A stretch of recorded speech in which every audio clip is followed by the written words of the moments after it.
नवरदेव आला वाजत गाजत नवरीने. तर राम राम मंडळी, आज आम्ही आलोय सपनाच्या लग्नाला.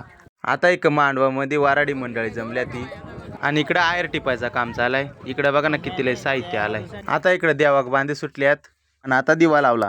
आता एक वरदाव नवरीचा बाशिंग घेऊन चाललाय. नवरदेवाचा वराड वाजत गाजत चाललाय मांडवाक.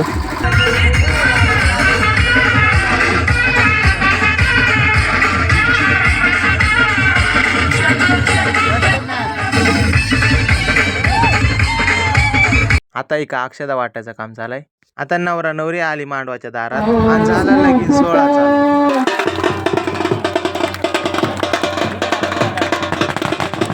एकीकडे लगीन संपला आणि लोक लगेच बसले जेवाय. आता इकडे पंक्ती पडल्यात आणि लोक जेव सुटल्यात आणि आम्ही आलो इकडे फोटो काढायला. फोटोशूट झाला आणि झाला इकडे कन्यादान चालू. चला मग लगीन सोहळा संपला. आता जातो घरी. व्हिडिओ आवडते लाईक शेअर आणि फॉलो नक्की करा.